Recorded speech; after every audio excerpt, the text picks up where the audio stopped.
Ambrose Mendy's standing right here. I want your boy. He belongs to me. He's mine. Inside and out of the ring, Eubank was beginning to make good copy, and consequently a clash with the champion became more likely. Boxing is a mug's game. This is what I mean. I don't like the business. There are too many skull duggers out there in this game. Moving his attention specifically to the people's champion, Eubank's hate figure status grew and transformed the idea of a fight with Benn from a possibility to a raging necessity. I find the man intolerable in that he's so wild. I have no time for such people. He has no class as far as I see it. He was the first person to come out and slag me off. And so he lit the fuse. He lit the fuse good.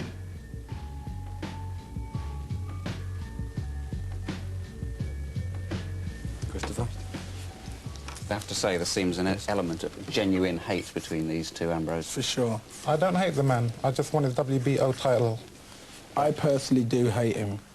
I personally do hate him. So is there any point in me asking you to shake hands after signing the contract? No.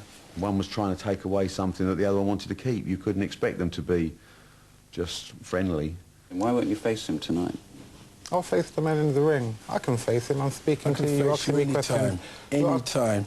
You're asking me questions. I'm being polite and I'm facing you. I'm looking in your face. I have nothing to say to Nigel.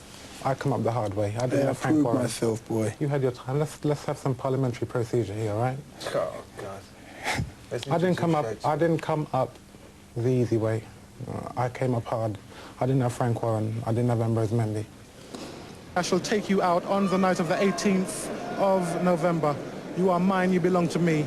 I am the man, and I will continue to be the man for as long as I am undefeated. I am the man. That night we fought Nigel Benn at the NEC was one of the most exciting nights of my life. It was unbelievable. We had invested as a company £250,000 in the development of Chris Eubank's career, and this was the night we were going to find out whether we'd been wasting 2 or 3 years of our time. Despite 3 months of meticulous training by both boxers, the champions' camp were about to experience a major problem. Well, the morning of the fight, Nigel got up very early.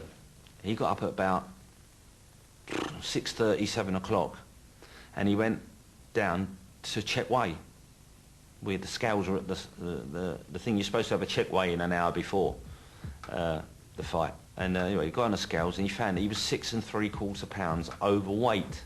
Oh, he'll be all right, he'll get rid of 6.5 ounces. He went, no, 6.5 pounds.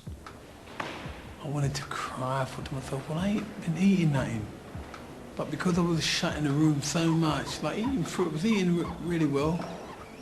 When I got on the scales, I nearly died.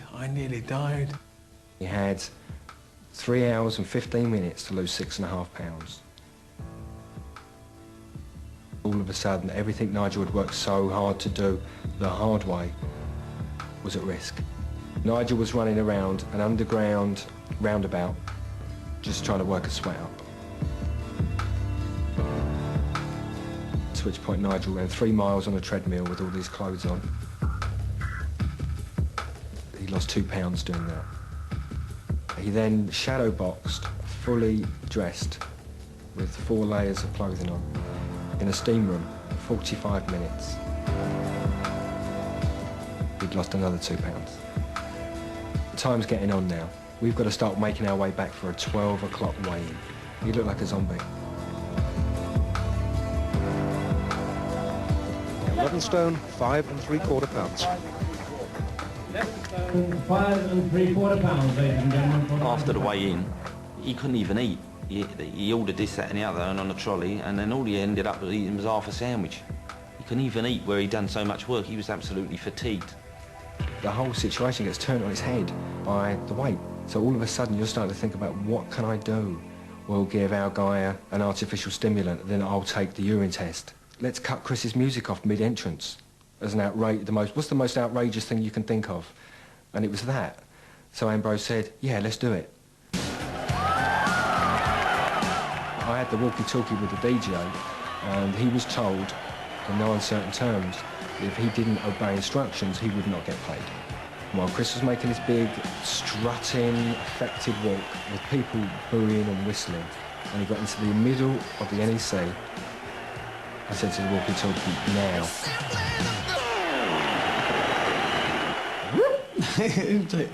Take his music off. Yeah, good shout. I went crazy. I mean, I rushed upstairs to the sound man and wanted to kill him because he said, you know, he was just holding the tape till it broke.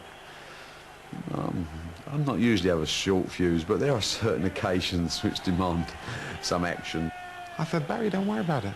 It's only a record. Forget about the record. We've got to get out there and do the fight. Eubank is coming out now. Barry Hearn leading him in. And this man, the man they love to hate. Nothing worrying, nothing got to him. I remember bandaging his hands up and he went, he's nervous here. And I'm all right, I'm all right. But he wasn't. Couldn't believe he was so focused. The hype is over. It's time for the fighting. The round one, here we go. This was the night when he had to put up or shut up. He had to show us that he was the fighter he'd been telling us, or else, you know, crawl away into the woodwork. Let's not forget that one of those punches can end the fight.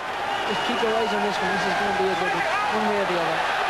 No jabs. Look, there's no jabs here at all. It's just a complete war. Slam bang.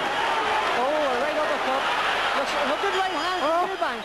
I've got to say, Barry, that Eubank is looking a little shaky at this point. Certainly is. For the first 3 rounds, it was so ferocious. I thought maybe if he keeps on at this pace, I'll have to stop. All I wanted to do was just nail him good. Because I wanted to hit him in the body. I knew it was hurting him. I knew it was hurting him because he was just covering up so good his body. It's the body punches going to do it for Benn. The right hand are going to do it for Eubank. Oh, maybe the writing on the wall now for the challenger. The body shots clearly hurting him. In the 4th round, he caught me with a shot. We were in a clinch. And when you go into a clinch, you actually put your head over his shoulder. And when you do that and drop your head, your jawbone automatically opens. When your jawbone opens, your tongue slips in between your teeth. And you bounce your opponent, so he goes back a bit, and you pull back, and he's pulled back. Boom, and he's hit me with this uppercut. It was like a half-inch gash in my tongue. And if I would have told the referee or my corner that I was swallowing all this blood, or they would have seen that cut, the fight would have been stopped in accordance to the fact that blood curdles, and that could have stopped me breathing. I mean, your intellect is constantly telling you, listen, okay, this is too tough, quit, you know? But your integrity says, listen, you can't, there's millions of people watching. Benn's up, Benn's up. And Eubank comes storming in. Benn is in trouble. That was a brilliant left hook. Champ on the ropes and taking punishment. Big trouble. This comes back. Benn is a straightforward fighting man. I mean, he'll walk straight at you and take your head off. That's his style of fighting. But Eubank operated on a different level entirely. He was trying constantly to dislocate Benn, I suppose, to confuse him and bewilder him, and it did work to an extent. I think it did unsettle Benn and give Eubank that little extra psychological edge. No jabs. Look, there's no jabs here at all. It's just a complete war. Slam bang. If we wondered whether Eubank could take a shot, we're finding out tonight. He's talking to Benn now, taunting him. Yeah, well, come on in, let's go for it. I got you. Nah, you haven't. Yes, I have. Nah, yeah, nah. Yeah, got you, man. No, you never. Oh, fuck me, yeah, you did. Look at him. Jesus, look at that right hand. He caught me with a wicked thumb in my eye. Benn smiles through the pain. Covers up. Pricking me with a needle in my eyes, like pain just shooting up to my head all the time. And I just couldn't get way of it, because I don't know what eye it was, but wherever the punches were coming, I couldn't see them coming. And, you know, it just feels something. You think, God, that hurt. That for a right hand. My God. And the left.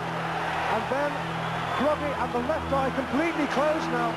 The champion in desperate trouble. Badly shaken. But spitting defiance at the challenge. Television sanitizes boxing. It sort of filters out the violence.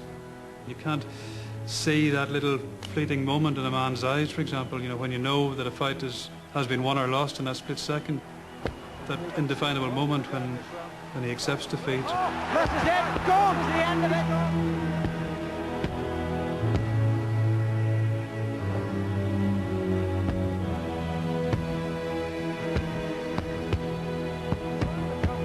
This is a desperate round for the champion, who's so tired. He's really at 6s and 7s here. He's in big trouble.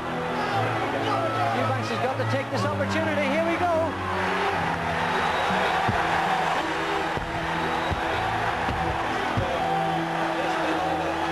It's all over. It's all over. What a fight. Brilliant. Absolutely lethal. Right at the top draw, up there with the best fights I've ever seen.